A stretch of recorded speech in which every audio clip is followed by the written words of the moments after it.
Social మీడియాలో కూడా బ్రహ్మాండంగా పార్టీకి మద్దతుగా అండగా నిలబడ్డ మా తమ్ముళ్ళకి మా చెల్లెలకి అందరికీ పేరు పేరున వారికి హృదయపూర్వకంగా ధన్యవాదాలు తెలియజేస్తూ మరి రాష్ట్ర వ్యాప్తంగా నిజానికి అధికార పార్టీ ఎన్ని రకాలుగా ఈ ఎన్నికల్లో సామధాన భేద దండోపాయాలు ప్రయోగించే ప్రయత్నం చేసినా వారు స్పష్టంగా ప్రజల మనసు గెలుచుకోవడంలో విఫలమైనారని చెప్పుకోక తప్పదు.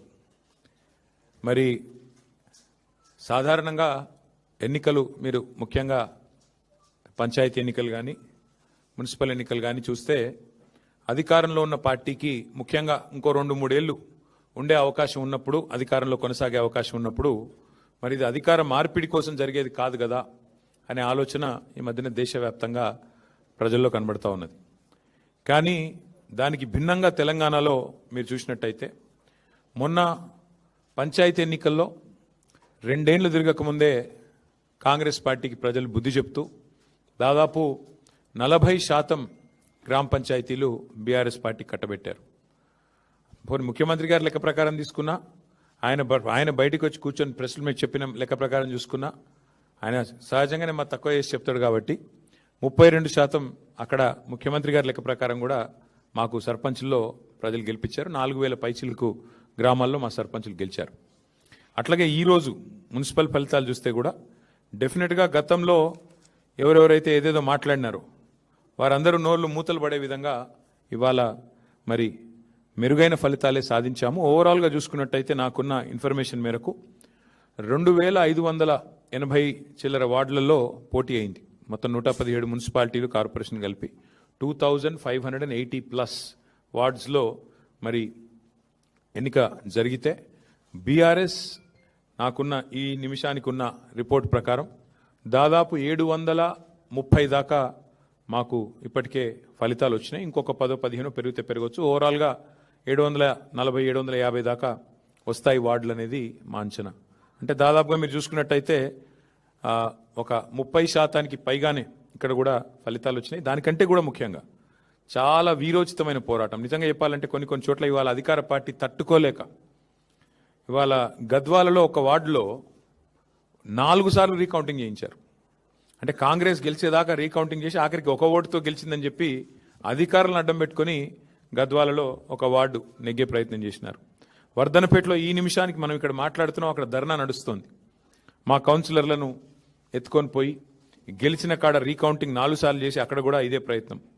చౌటుప్పల్లో ఇదే రకమైన ప్రయత్నం. అంటే అధికారులను, అధికార యంత్రాంగాన్ని, అధికార బలాన్ని అడ్డం పెట్టుకొని గెలిచినమా అంటే గెలిచినాం అనిపించుకోవడానికి సాంకేతికంగా నానా తంటాలు కాంగ్రెస్ పార్టీ పడతా ఉన్నది. అయినప్పటికీ నాకున్న ఇన్ఫర్మేషన్ ప్రకారం మొత్తం 117 మొత్తం పట్టణాల్లో జరిగిన ఈ ఎన్నికల్లో మాకు ప్రత్యక్షంగా డైరెక్ట్గానే అంటే ఎవరి అవసరం లేకుండా నేరుగా దాదాపు 15-16 నేరుగా గెలుస్తున్నాము. పరోక్షంగా ఎందుకంటే అక్కడ మేము సింగిల్ లార్జెస్ట్ పార్టీగా ఉన్నాం, అక్కడ కూడా ఇంకో దాదాపు 10-15 చోట్ల అవకాశాలు ఉన్నట్టుగా నాకు సమాచారం ఉంది. చూద్దాం మరి ఇప్పుడు అల్టిమేట్గా 16 తారీఖు నాడు అన్ని విషయాలు తెలుస్తాయి. అయితే ఇక్కడ ఒక్క విషయం మాత్రం చెప్పాలి. నిన్ననే మా శ్రీనివాస్ యాదవ్ గారు నిన్ననే చెప్పారు, 2020లో ఆనాడు మున్సిపల్ ఎన్నికలు జరిగితే మొత్తం 130 మేయర్లకు, చైర్పర్సన్లకు ఆ రోజు మున్సిపల్ ఎన్నికలు జరిగినాయి. టీఆర్ఎస్ పార్టీ ఆ రోజు డైరెక్ట్గా 122 టీఆర్ఎస్ గెలిస్తే మున్సిపాలిటీలు, అదేవిధంగా కార్పొరేషన్లు, కాంగ్రెస్ 4 గెలిచింది, బీజేపీ 2 గెలిచింది, ఎంఐఎం 2 గెలిచింది. ఇది ఆ రోజు లెక్క 2020. మరి ఈరోజు ఇప్పుడే నేను మేము ముందు పెడుతున్న లెక్క చూస్తే ప్రత్యక్షంగా డైరెక్ట్గా మేము ఇప్పుడు 15 పైన గెలవబోతా ఉన్నాము.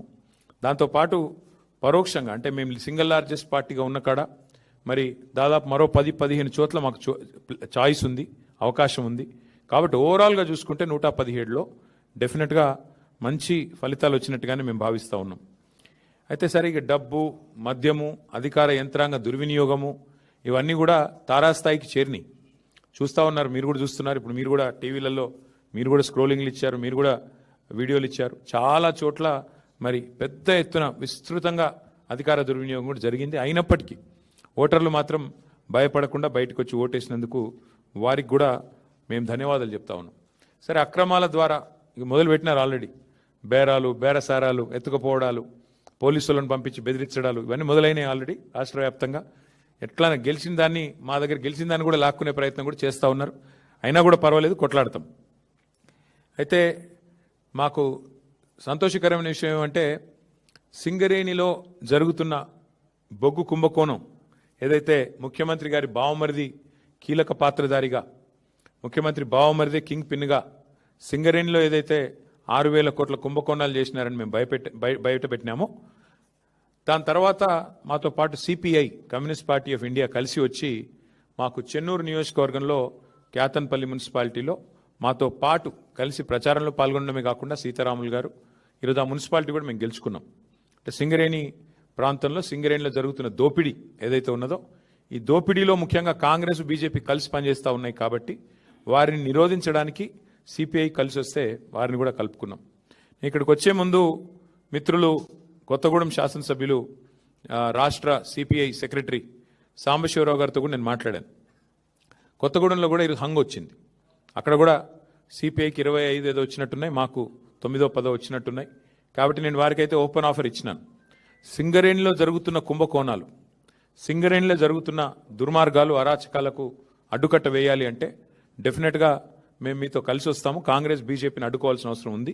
ఎందుకంటే ఈ రెండు చోట్ల కూడా అక్కడ 51% వాటా సింగరేణిలో రాష్ట్ర ప్రభుత్వానికి ఉంది, కాంగ్రెస్ ప్రభుత్వం ఇక్కడ ఉన్నది. 49% వాటా కేంద్ర ప్రభుత్వానికి ఉంది, బీజేపీకి అందులో భాగస్వామ్యం ఉంది. ఇన్ని అక్రమాలు జరుగుతున్నాయని చెప్పి మేము గొంతెత్తి ధర్నాలు చేసి క్షేత్రంలో ఘోషించి ప్రెస్ మీట్లు పెట్టి గవర్నర్ను కలిసి ఇంత హంగామా చేస్తే మరి ఇంతవరకు అటు కాంగ్రెస్ చప్పుడు చేయదు, ఇటు బీజేపీ చప్పుడు చేయదు. అందుకే మిత్రులు సిపిఐ రాష్ట్ర సెక్రటరీ మరి సాంబశివరావు గారికి నేను ఫోన్ చేసి చెప్పాను, మీరు కనుక తీసుకోవాలనుకుంటే కొత్తగూడెం కార్పొరేషన్ మీరు తీసుకోండి, మేము మద్దతు ఇస్తాం ఓపెన్గా అని చెప్పి కూడా వారికి చెప్పడం జరిగింది. ప్యూర్లీ ఒకటే ఉద్దేశం, సింగరేణిలో జరుగుతున్న దోపిడీని సింగరేణి కేంద్రంగా ఉన్న కొత్తగూడెంలో తప్పకుండా అక్కడ మరి కాంగ్రెస్ బీజేపీని ఎండగట్టాలన్న ఉద్దేశంతోనే ఈ ఆఫర్ కూడా మేము ఇచ్చాము. అట్లా కలిసి వచ్చే లౌకిక పార్టీలు ఉంటాయి, చాలా రకరకాల కాంబినేషన్స్ ఉంటాయి. ఇవన్నీ కూడా చూసిన తర్వాత మేమైతే డెఫినెట్గా గట్టిగా పోరాడినాము. గట్టిగా క్షేత్రస్థాయిలో మా నాయకులు మా కార్యకర్తలు కూడా బలంగా కొట్లాడారు. మంచి భవిష్యత్తు ఉంది అనడానికి. అట్లాగే ఈరోజు మరి ప్రధాన ప్రత్యామ్నాయం ప్రధాన ప్రతిపక్షమే. ఈ రాష్ట్రంలో కాంగ్రెస్తో పోరాడగలిగిన శక్తి, కాంగ్రెస్ను గద్దెదించే శక్తి, బీజేపీని నిరోధించే శక్తి ఖచ్చితంగా బీఆర్ఎస్కు మాత్రమే ఉంది అని మొన్న పల్లెల్లో జరిగిన ఎన్నికలు, ఇవాళ పట్టణంలో జరిగిన ఎన్నికలు తేల్చి చెప్పాయి.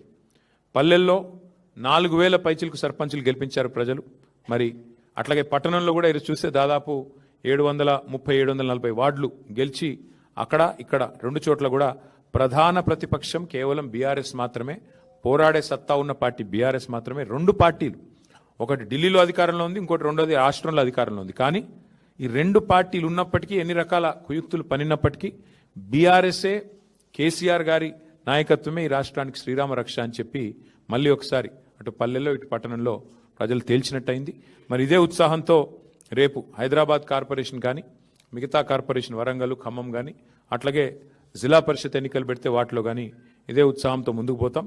డెఫినెట్గా ఎక్కడెక్కడైతే ఈ దుర్మార్గాలు అరాచకాలు జరిగినాయో వీటిని వదిలిపెట్టం. అవసరమైతే వాటి మీద న్యాయ పోరాటం చేయడం, వాటి మీద ఇంకా ఎట్లాంటి వ్యూహాలు అవలంబించాలో అవన్నీ కూడా పార్టీలో చర్చించి నిర్ణయం తీసుకుంటాం. కానీ మళ్ళొకసారి మా కార్యకర్తలకి, నాయకులకి, మాకు సపోర్ట్ చేసిన ప్రజలకి, మాకు ఓటేసిన ప్రజలకి చాలా స్వల్పమైన తేడాతో ఓడిపోయాం. కొన్ని చోట్ల 1 ఓటుతో 1/2 ఓటుతో ఇట్లా రకరకాలుగా జరిగినాయి. అక్కడ కూడా ఓడిపోయిన వాళ్ళు కూడా ఎవరు నిరాశ పడవద్దని, బేజారు కావద్దని చెప్పి కూడా వారికి కూడా విజ్ఞప్తి చేస్తూ మీకు కూడా మళ్ళొకసారి ధన్యవాదాలు.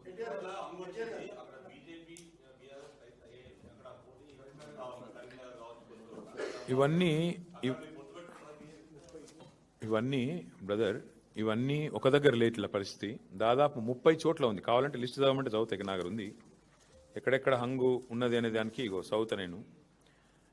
జనగామ, మేబ్బాదు, కే సముద్రము, వర్ధన్నపేట, గద్వాల, అల్లంపూరు, దేవరకద్ర, ఇగో మొత్తం 30 లిస్ట్ ఉంది. దీన్ని బట్టి ఏమర్థమవుతుంది నీకు? మేము ఆల్రెడీ స్పష్టంగా గెలిచింది దాదాపు ఒక 15-16 ఉన్నాయి. అవి కాకుండా 30 హంగు ఉన్నాయి. అంటే రాష్ట్రంలో 117 చోట్ల ఎన్నికలు జరిగితే 30 హంగు ఉన్నాయి, 15 మేము గెలిచినాం. అంటే 46 పోనీ వాళ్ళు గెలిచిందని. కాబట్టి నేనేమంటున్నా అంటే ఇక్కడ ఏ వైఖరి అవలంబించాలి, మా పెద్దలు మా పార్టీ అధ్యక్షులు కేసీఆర్ గారితో కూడా మాట్లాడతాం. అట్లే స్థానిక నాయకత్వ మనోభావాలు కూడా మేము, ఎందుకంటే స్థానిక ఎన్నిక, స్థానిక నాయకుల మనోభావాలు, స్థానికంగా ఏం పరిస్థితులు ఉన్నాయి అవి కూడా బేరీ చేసుకున్నాక నిర్ణయం తీసుకుంటాం. ఇంకా 2 days టైం ఉంది కాబట్టి ఆలోచించి నిర్ణయం తీసుకుంటాము. ఇప్పుడు నేను ఓపెన్గా చెప్పాను, కొత్తగూడెంలో కాంగ్రెస్ బీజేపీ రెండు కలిసి సింగరేణికి అన్యాయం చేస్తున్నాయి. ఇందులో వేరే ఉద్దేశం ఏం లేదు, మాకు రాజకీయపరమైన ఉద్దేశం ఎజెండా ఏం లేదు. సింగరేణిని రెండు జాతీయ పార్టీలు గొంతు కోస్తున్నాయి. ఇవాళ కాంగ్రెస్ దోపిడీ చేస్తుంటే బీజేపీ ఎందుకు మౌనంగా ఉంటుందని మేము అడుగుతున్నాము. ఆధారాలతో ఆధార సహితంగా మేము స్పష్టంగా కుంభకోణం జరిగిందని బయటపెడితే ఎందుకు బీజేపీ ఉపేక్షిస్తున్నది, ఎందుకు రేవంత్ రెడ్డిని కాపాడుతున్నది? రేవంత్ రెడ్డి బావమరిదే కింగ్ పిన్గా ఇంత పెద్ద కుంభకోణం నడుస్తుంటే భారతీయ జనతా పార్టీ ప్రభుత్వం ఎందుకు అడ్డుకుంటున్నది, ఎందుకు అడ్డుకోలేకపోతున్నది, ఎందుకు కాపాడుతున్నది కాంగ్రెస్ అరాచకాలని అనేది మా ప్రధాన ప్రశ్న. అందుకే సిపిఐ నాయకత్వానికి నేను అందుకే ఓపెన్గా చెప్తా ఉన్నా, ఇలాంటి ప్రత్యేకమైన పరిస్థితులు ఉంటాయి అక్కడక్కడ. దాన్ని బట్టి మరి మా పెద్దలతో చర్చించి పార్టీలో చర్చించిన తర్వాత స్థానిక నాయకత్వ మనోభావాలు దృష్టిలో పెట్టుకుని నిర్ణయం తీసుకుంటాం.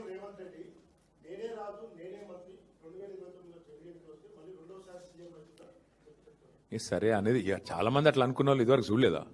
తుగ్లక్ ఉండే ఒకడు, ఇక చాలా మంది ఉన్నారు అసంటోళ్ళు. అట్లాంటి పిచ్చి తుగ్లక్లు చాలా మంది ఉంటారు. అట్లాంటి వాళ్ళు వస్తారు పోతారు, ఎవ్వరూ పర్మనెంట్ కాదు. నేనే రాజు నేనే మంత్రి అనుకున్న వాళ్ళు చాలా మంది అట్లనే గాలి కొట్టుకొని పోయినరు. ఈ దేశము చాలా గొప్ప దేశం. ప్రజల చైతన్యాన్ని కూడా ఎవరైనా తక్కువ అంచనా ఇస్తే చాలా తెలివి తక్కువది.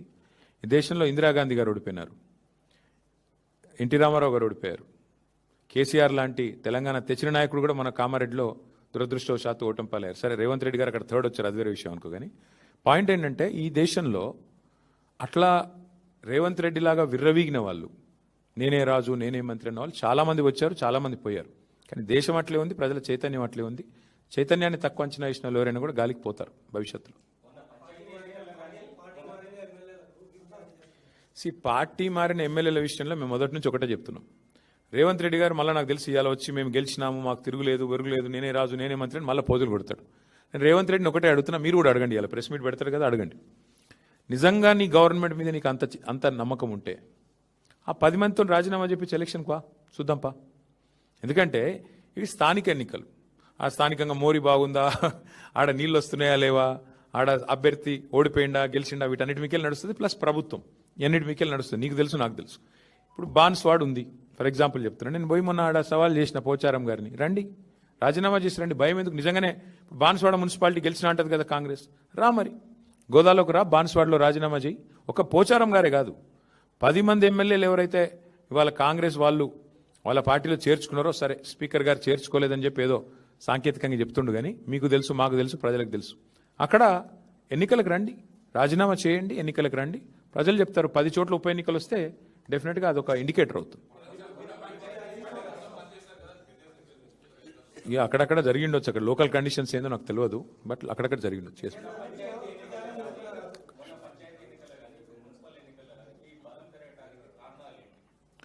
ఒకటి, ప్రధాన ప్రతిపక్షంగా మేము సఫలమయ్యామని భావిస్తా ఉన్నాం. ప్రజల ఇష్యూస్ మేము ఎత్తుకున్నాం.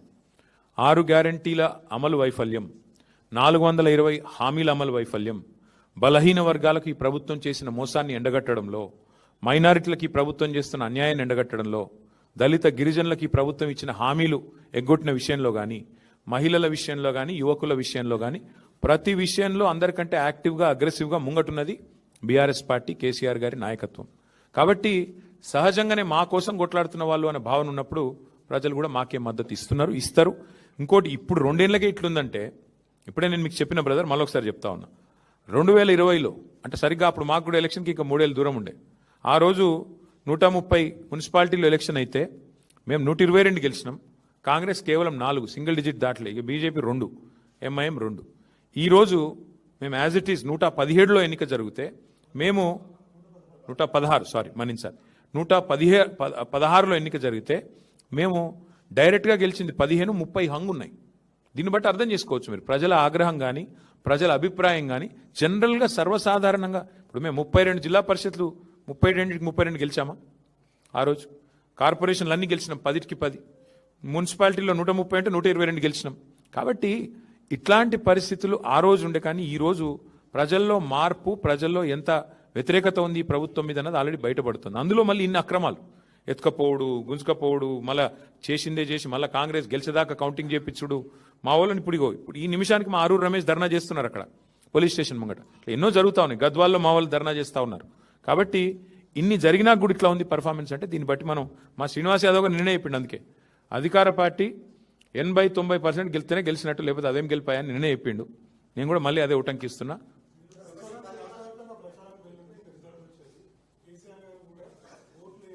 మేము మీకు ముందే చెప్పాను బ్రదర్ మీరు నాతో చిట్ చాట్లో మీరు నాకు ఒక 3-4 రోజులు ముందు కలిసిండ్రు అప్పుడే చెప్పిన నేను స్థానిక ఎన్నికలు స్థానికంగానే కొట్లాడతామన్నారు నేను ఒకటి జిల్లాకు 2 జిల్లాలకు పోయినా వరంగల్ పోయినా నిజామాబాద్ పోయినా తప్ప ఎక్కడ పోలేదు మిగతా నాయకులు కూడా ఎవరి జిల్లాలో వాళ్ళు ప్రచారం చేసినారు ఎవరి క్షేత్రంలో వాళ్ళు స్థానిక నాయకులు స్థానికంగా స్థానిక సంస్థల ఎన్నికల్లో కొట్లాడతారు అట్లే ఉంటాయి కాబట్టి ఇందులో రాష్ట్ర వ్యాప్త ప్రచారాలు విశ్వవ్యాప్త ప్రచారాలు ఏమి ఉండవు బ్రదర్ దాంతో నేను ఫరక్ పడదు ఆ రోజు మరి అట్లంటే కేసీఆర్ గారు కానీ పార్టీల నాయకత్వం కానీ 140 చోట్ల జరుగుతాయి ఎన్నిక ఒక్క నియోజకవర్గానికి కూడా పోలేదు ఒక జిల్లా కూడా పోలేదు మేము కానీ గెలిచినాం కదా పర్ఫార్మెన్స్ బాగుంటే గవర్నమెంట్ ప్రజలు ఆశీర్వదిస్తారు వీళ్ళ పర్ఫార్మెన్స్ బాగలేదు కాబట్టి 116లో ఎన్నికలైతే మాకు 15-16 వచ్చినాయి 30 చోట్ల హంగ్ వచ్చింది దాన్ని బట్టి ఏమర్థం చేసుకోవాలి నువ్వు